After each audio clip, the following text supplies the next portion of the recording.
اډوانس ایکسل په لومړني درس کې وایو چې څرنګه کولی شو له اف فنکشن سره وایلډ کارډز استعمال کړو. په وایلډ کارډز باندې مو د انټرمیډیټ ایکسل په 11 درس کې په تفصیل سره کار کړو، خو هلته مو وایلډ کارډز د سم اف او سم اف اس فنکشن سره یوز کړو. خو که چیرته له اف فنکشن سره وایلډ کارډز استعمالوي دا به د هغې نه یو څه مختلف وي، ځکه په سم اف او سم اف اس فنکشن کې وایلډ کارډز د یو جدا آرګومنټ په شکل راځي، خو په اف فنکشن کې وایلډ کارډز په لاجیکل ټیسټ کې دننه راځي. دا ما سره سامپل ډیټا ده. په کمپنی کالم کې زه غواړم چې که چیرته په دې ویلیو کې ډي بي راشي، په کمپنی کالم کې د راته دا ویلیو راکوي، او که چیرته په دې ویلیو کې ټي یو راشي بیا د راته دا ویلیو راکوي، او که چیرته آر ان راشي بیا د راته دا ویلیو راکوي. نو په دې سیل کې که زه ورته وایم چې مساوي اف، په لاجیکل ټیسټ کې ورته وایم چې که چیرته دا ویلیو مساوي شي ډبل کوټیشنز اسټریسک ډي بي ورکوم، بیا اسټریسک ورکوم، بیا ډبل کوټیشنز کوما په ویلیو اف ټرو کې ورته وایم چې بیا راته دا کمپنی نیم راکا، کوما په ویلیو اف فالس کې ورته وایم چې که چیرته د لاجیکل ټیسټ نتیجه منفي راووته بیا راته خالي سل راکا. په اف فنکشن باندې مو د ایکسل بیسکس په دوهم درس کې په تفصیل سره کار کړو. قوس بند انټر. ګوره ما ورته ویلو چې که چیرته په دې ویلیو کې دا حروف موجودو بیا راته په دې سیل کې دا ویلیو راکا، خو دا حروف اگر چې په دې ویلیو کې شتون لري بیا هم راته خالي سیل راکا. په دې سیل کې که زه یو ډبل کلیک کړم او دا لاجیکل ټیسټ ورته مکمل انتخاب کړم، د F9 بټن پسې کېکاږم، ګوره دلته د ټرو پر ځای راته فالز راکوي. کنټرول زیډ. که دا وایلډ کارډز ورته زه په داسې شکل هم ولیکم چې ډبل کوټیشنز امپرسنټ د ډي بي پر ځای ورته دا سیل انتخاب کړم، بیا امپرسنټ ورکوم ډبل کوټیشنز. اوس ګوره بیا که دا لاجیکل ټیسټ انتخاب کړم د F9 بټن پسې کېکاږم، اوس هم ګوره فالز راکوي. کنټرول زیډ. نو د دې وایلډ کارډز پر ځای ورته د فایند او یا هم سرچ فنکشن استعمالوم. په فایند او سرچ فنکشن کې یوازینی تفاوت دا ده چې فایند فنکشن کیس سنسیټیو ده او سرچ فنکشن کیس سنسیټیو نه ده. د دې اف فنکشن پر ځای که زه ورته وایم چې مساوي د سرچ فنکشن راواخلم، په فایند ټیکسټ کې ورته دا ویلیو انتخابوم، کوما په ویدن ټیکسټ کې به ورته دا ویلیو انتخاب کړم. سټارټ نمبر یې آپشنل آرګومنټ ده، نو قوس بند انټر. ګوره یو یې راته راکه، ځکه دا ویلیو په دې سیل کې له لومړي کرکټر نه شروع کیږي.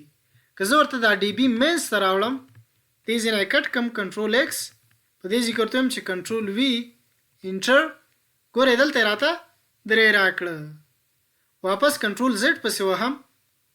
مخکې مې درته ویلي چې د سرچ فنکشن کیس سنسیټیو نه ده، نو دا ډي بي که زه په وړو حروفو هم ولیکم بیا به هم راته دلته صحیح نتیجه راوباسي. که چیرته د سرچ پر ځای ورته د فایند فنکشن راواخلم انټر، اوس ګورئ دلته د ویلیو ایرر راکوي، ځکه دا ویلیو په وړو حروفو لیکل شوی ده او په دې سیل کې چې کوم کرکټرز دي هغه په کیپیټل لیټرز باندې لیکل شوي. نو دا ډي بي به ورته واپس په غټو حروفو ولیکم انټر. اوس یې ګورئ صحیح نتیجه راواخیسته. په دې سیل کې یو ډبل کلیک کوم، دا لومړنی ریفرنس به ورته انتخاب کړم او د F4 بټن پسې کېکاږم چې لاک شي، ځکه زه غواړم چې دا سیل لاندې ډریګ کم، دا ریفرنس دې ورسره لاندې راشي، خو دا ریفرنس دې په خپل ځای پاتې شي. په ریفرنسینګ باندې مو د ایکسل بیسکس په لومړني درس کې په تفصیل سره کار کړی و. انټر. دا سیل به ورته انتخاب کړم او تر اخره پورې ډریګ کوم. ګورئ په کومه کمپنی آی ډي کې چې دا حروف موجود دي د هغې په مقابل کې راته نمبر راکه، او په کومه کمپنی آی ډي کې چې دا حروف نشته د هغې په مقابل کې راته د ویلیو ایرر راکه. زه غواړم چې د اعداد ورته مکمل په ټرو باندې تبدیل کړم او ایررز ورته په فالس باندې تبدیل کړم، ځکه د اف فنکشن په ټرو او فالس باندې پوهیږي. نو په دې لومړني سیل کې به یو ډبل کلیک کړم، د فایند فنکشن نه مخکې ورته د از نمبر فنکشن لګوم او په اخره کې ورته وایم چې قوس بند انټر. دا سیل به انتخاب کړم او تر اخره ډریګ کوم. ګورئ د هغه نمبرز پر ځای راته ټرو ویلیوز راکړي او د ایررز پر ځای راته مکمل فالز راکړه. په دې سیل کې بیا ډبل کلیک کوم، د از نمبر فنکشن نه مخکې ورته د اف فنکشن لګوم، دا به زما مکمل لاجیکل ټیسټ شي. په اخره کې ورته یو کاما ورکوم. په ویلیو اف ټرو کې ورته وایم چې دا ویلیو راته راکه. د F4 بټن پس کې کاږم چې لاک شي، کاما ورکوم. په ویلیو اف فالس کې ورته وایم چې بیا راته خالي سل راکه. قوس بند انټر. دا سل به انتخاب کړم او تر اخره ډریګ کوم. ګورئ په کومه کمپنی آی ډي کې چې دا حروف موجود دي د هغې په مقابل کې راته دا ویلیو راکړه. د دې ویلیوز دپاره بیا په د سل کې یو ډبل کلیک کوم. د ویلیو اف فالس پر ځای ورته بیا د اف فنکشن لګوم. is number find. په find ټیکسټ کې ورته دا ویلیو انتخاب کړم. F4 بټن پس کې کاږم چې لاک شي، کاما ورکوم. په within ټیکسټ کې ورته دا سل انتخاب کړم. قوس بند. د دې is number فنکشن دپاره بل قوس هم بندوم، کاما. په ویلیو اف ټرو کې ورته دا ویلیو انتخاب کړم. F4 بټن پس کې کاږم چې لاک شي، کاما. او په ویلیو اف فالس کې ورته دا ویلیو انتخاب کړم. F4 بټن پس کې کاږم چې لاک شي، قوس بند، بیا قوس بند، انټر. دا سل به انتخاب کړم او تر اخره ډریګ کوم. ګورئ په کومه کمپنی آی ډي کې چې ډي بي موجود دي د هغې په مقابل کې راته دا ویلیو راکړه. په کومه کمپنی آی ډي کې چې ټي یو موجود دي د هغې په مقابل کې راته دا ویلیو راکړه. او په کومه کمپنی آی ډي کې چې آر ان موجود دي د هغې په مقابل کې راته دا ویلیو راکړه. په دې کالم کې غواړم چې که چیرته د کمپنی آی ډي لومړني دوه حروف په دې ویلیوز کې هر یو شي، بیا دې راته د کمپنی آی ډي په دې کالم کې هم راکړي. په دې سل کې ورته وایم چې مساوي. لومړی صرف دا لومړنی ویلیو ګورو. فایند فنکشن ورته لګوم. په فایند ټیکسټ کې به ورته دا ویلیو انتخاب کړم. F4 بټن پس کې کاږم چې لاک شي، کاما. within ټیکسټ کې به ورته دا سل انتخاب کړم. قوس بند، انټر. ګورئ یو یې راته راکړه. خو دا سل که زه انتخاب کړم او تر اخره ډریګ کړم، ګورئ په کومه کمپنی آی ډي کې چې د ډي بي حروف نشته د هغې په مقابل کې راته ایرر راکړه. او په کومه کمپنی آی ډي کې چې د ډي بي حروف موجود دي د هغې په مقابل کې راته نمبر راکړه. خو په نمبرز کې هم زه غواړم چې تنها یو نمبر دې راته راکړي، ځکه زه هغه کمپنی آی ډي غواړم چې د هغې د شروع دوه کرکټرز له ډي بي سره مساوي وي. په دې سل کې به یو ډبل کلیک کړم. په اخره کې ورته وایم چې که چیرته دا مساوي شي له یو سره، انټر. دا سل به انتخاب کړم او تر اخره ډریګ کوم. ګورئ په کم سلز کې چې یو راته راکړی و د هغې په ځای راته ټرو ویلیو راکړه، او چیرته چې د یو نه غیر بل نمبر و هغلته یې راته فالز راکړه. او د ایررز پر ځای هم غواړم چې فالز ویلیو راته راکړي. په دې سل کې بیا یو ډبل کلیک کوم. د فایند فنکشن نه مخکې ورته د اف ایرر فنکشن لګوم. په اخره کې ورته یو کاما ورکوم. په ویلیو اف ایرر کې ورته وایم چې فالز، قوس بند، انټر.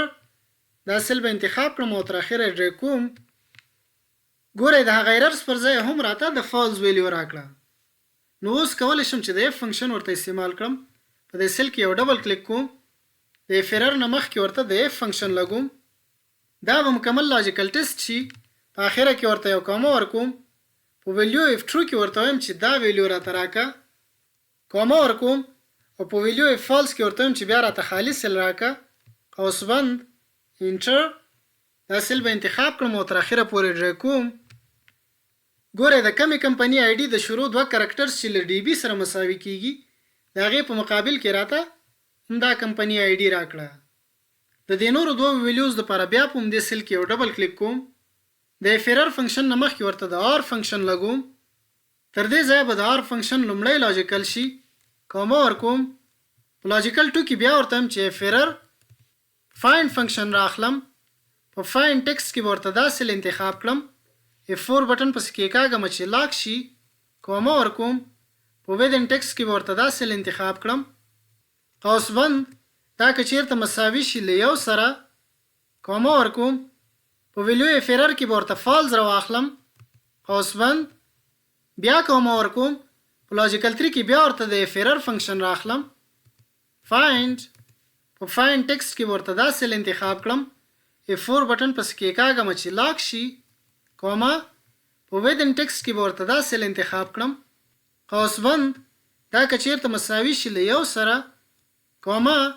په ویلیو اف ایرر کې ورته بیا فالز راخلم، قوس بند، بیا قوس بند، انټر دا سیل به ورته انتخاب کړم او تر اخره ډرای کوم. ګوره د کمې کمپنۍ آی ډي لومړني دوه حروف چې له دې ویلیوز سره مساوي کیږي د هغې په مقابل کې راته هماغه کمپنۍ آی ډي راکړه او باقي راته خالي سیلز راکړه. په دې کالم کې غواړم چې که چېرته د کمپنۍ آی ډي دریم او څلورم حروف له دې ویلیوز سره مساوي کېده بیا دې راته په دې کالم کې کمپنۍ آی ډي راکړي او که نه خالي سیلز دې راته راکړي. نو دا فرمول ما سره تیار موجود ده. په دې سیل کې به یو ډبل کلیک کړم، دا فرمول به ورته مکمل انتخاب کړم، کنټرول سی، په دې سیل کې د F2 بټن کې کاږم، کنټرول وی او دا یو به ورته په دریو باندې تبدیل کړم، دا یو هم په دریو باندې تبدیلوم، دا یو به هم ورته په دریو باندې تبدیل کړم، انټر، دا سیل به انتخاب کړم او تر اخره ډرای کوم.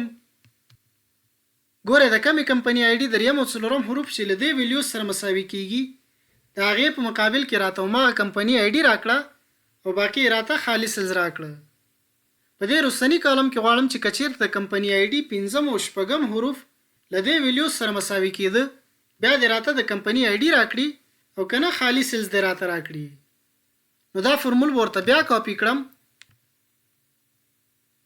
کنټرول سی، په دې سیل کې د F2 بټن کې کاږم، کنټرول وی، دا درې به ورته په 5 باندې تبدیل کړم، دا درې هم ورته په 5 باندې تبدیلوم او دا وروستني درې به هم ورته په 5 باندې تبدیل کړم، انټر، دا سیل به ورته انتخاب کړم او تر اخره ډرای کوم. ګوره د کمې کمپنۍ آی ډي پنځم او شپږم حروف چې له دې ویلیو سره مساوي کیږي د هغې په مقابل کې راته هماغه کمپنۍ آی ډي راواخیسته او باقي راته خالي سیلز راکړه. نو په دې طریقو سره کولی شو چې د اف فنکشن سره وایلډ کارډز استعمال کړو. دا درس تر همدې ځای و. که ویډیو مو خوښه شوې ویډیو د سره لایک کړئ، ملګرو سره شریک کړئ او د آینده درسونو لپاره چینل سبسکرایب کړئ. ډېره زیاته مننه.